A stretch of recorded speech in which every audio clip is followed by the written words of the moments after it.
पंजाब के मोहाली में कबड्डी टूर्नामेंट में फायरिंग हो गई और गोली लगने से खिलाड़ी राणा बलाचौरिया की मौत हो गई। बाइक सवार बदमाशों ने अंधाधुंध फायरिंग की। बम्बिहा गैंग ने हमले की जिम्मेदारी ली है।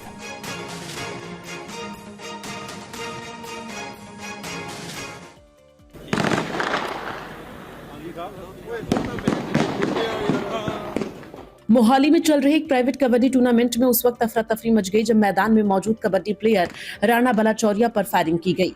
दर्शकों से खचाखच भरे इस स्टेडियम में अचानक गोलियों की आवाज से दहशत फैल गई। मोटरसाइकिल पर आए अज्ञात हमलावरों ने गोलियां बरसानी शुरू कर दी। फायरिंग में कबड्डी प्रमोटर राणा बलाचौरिया गंभीर रूप से घायल हो गए। वहां मौजूद लोगों ने बताया कि हमलावर ने राणा बलाचौरिया को निशाना बनाते हुए गोलियां चलाई। घटना को अंजाम देने के बाद हवाई फायरिंग करते हुए हमलावर मौके से फरार हो गए। गोलियों की आवाज सुनते ही मैदान में अफरा तफरी मच गई। लोग भागने लगे। गोली लगते ही राणा बलाचौरिया जख्मी होकर जमीन पर गिर पड़े। पुलिस की टीम मौके पर पहुंची और राणा बलाचौरिया को अस्पताल पहुंचाया गया, जहां इलाज के दौरान मौत हो गई। पुलिस ने मामला दर्ज कर जांच शुरू कर दी है। घटनास्थल से साक्ष्य जुटाने की कोशिश की गई है। आरोपी की तलाश के लिए जगह जगह छापेमारी की जा रही है। इस खूनी वारदात की जिम्मेदारी बम्बिहा गैंग ने ली है। बम्बिहा गैंग के गोपी घनश्यामपुरिया की ओर से सोशल मीडिया एक्स पर लिखा गया है, आज मोहाली सुहाना साहिब कबड्डी कप में राणा बलाचौरिया की हत्या कर दी गई। मैं डोनी बाल, शगनप्रीत, मोहब्बत रंधावा, अमर खेवा, प्रभदा सुवाल और कौशल चौधरी इस मर्डर की जिम्मेदारी लेते हैं। राणा जग्गू खोटी और लॉरेंस बिश्नोई के साथ हमारे खिलाफ काम करता था। राणा ने सिद्धू मूसेवाला के कातिल को पनाह दी। आज हमने राणा को मारकर अपने भाई मूसेवाला का बदला ले लिया है। और अब बात करते हैं महाराष्ट्र के लातूर की, जहां एक शख्स ने बेगुनाह को इंश्योरेंस के पैसों के लिए जिंदा जला डाला। देखिए रिपोर्ट। 1 करोड़ रुपए के टर्म इंश्योरेंस से बचने के लिए एक शख्स ने अपनी ही मौत की साजिश रच डाली। खौफनाक साजिश का ये मामला लातूर जिले के औसा शहर की है। 13 दिसंबर की रात पुलिस को सूचना मिली कि शहर के बाहरी इलाके में एक कार जलती हालत में खड़ी है।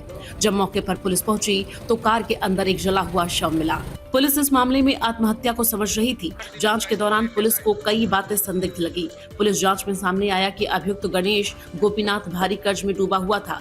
कर्ज खत्म करने और 1 करोड़ रुपए के टर्म इंश्योरेंस के लालच में उसने खुद को मृत दिखाने की साजिश रची। पुलिस ने महज 24 घंटे में इस मर्डर मिस्ट्री का पर्दाफाश करते हुए आरोपी को गिरफ्तार कर लिया है।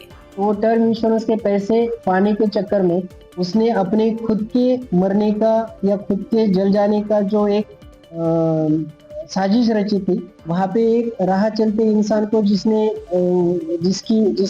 गणेश चौहान को लिफ्ट मांगी थी, उस इंसान को उसने अपनी गाड़ी में बिठाकर उसको गाड़ी के साथ वहाँ पर जला दिया।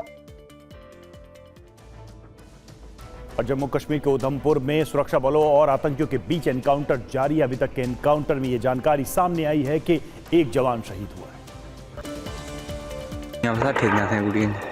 सुरक्षा बलों को उधमपुर के मजालता इलाके में आतंकियों के होने की सूचना मिली, जिसके बाद जम्मू कश्मीर पुलिस, सेना और सीआरपीएफ ने सर्च ऑपरेशन चलाया। सर्च ऑपरेशन के दौरान मुठभेड़ के दौरान जम्मू कश्मीर पुलिस के एसओजी का एक जवान शहीद हो गया। सुरक्षा बलों के एक्शन के बाद अंधेरे का फायदा उठाकर आतंकी जंगलों में छिप गए और रुक रुक कर फायरिंग करने लगे।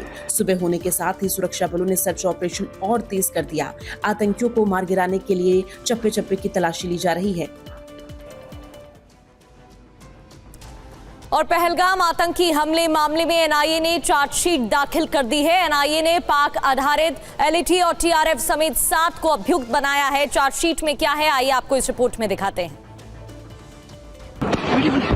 पहलगाम में 26 निहत्थे लोगों की हत्या करने वाले आतंकियों के खिलाफ एनआईए की स्पेशल टीम ने एनआईए कोर्ट में चार्जशीट दाखिल कर दी है। दिल को झकझोर देने वाली इस घटना को अंजाम देने वालों के चेहरों को एनआईए ने बेनकाब किया है। एनआईए ने 7 आरोपियों के खिलाफ विशेष अदालत में चार्जशीट दाखिल की है। एनआईए ने पाक आधारित एलईटी और टीआरएफ समेत 7 अभियुक्तों के खिलाफ चार्जशीट दाखिल की है। 1597 पन्नों की चार्जशीट में पाकिस्तान प्रायोजित साजिश, आतंकी नेटवर्क और डिजिटल और फॉरेंसिक सबूतों का विस्तार से जिक्र किया गया है। जांच एजेंसी ने पाकिस्तानी आतंकी हैंडलर साजिद जट्ट को भी इस मामले में मुख्य अभियुक्त बनाया है। ऑपरेशन महादेव के तहत जुलाई 2025 में श्रीनगर के दाची गांव इलाके में मारे गए 3 पाकिस्तानी आतंकियों को भी चार्जशीट में नामजद किया गया है। इनमें फैसल जट उर्फ सुलेमान शाह, हबीब ताहिर उर्फ जेबरान और हमजा अफगानी के नाम शामिल हैं। सभी अभियुक्तों को भारतीय न्याय संहिता 2023, आर्म्स एक्ट 1959 और यूएपीए 1967 की धाराएं लगाई गई हैं। आरोपियों पर भारत के खिलाफ युद्ध छेड़ने से जुड़ी धाराएं भी जोड़ी गई हैं। आतंकियों को पनाह देने के आरोप में गिरफ्तार परवेज अहमद और बशीर अहमद जोथर के नाम भी चार्जशीट में शामिल किए गए हैं। पूछताछ के दौरान दोनों ने हमले में शामिल आतंकियों की पहचान उजागर करते हुए उनके पाकिस्तानी नागरिक होने की पुष्टि की है। इस मामले का 7वां आरोपी मोहम्मद यूसुफ कटारिया है। बता दें कि पहलगाम आतंकी हमले के मामले में एनआईए की ओर से ये पहली चार्जशीट दाखिल की गई है। इसे करीब 180 दिनों की गहन जांच के बाद तैयार किया गया है।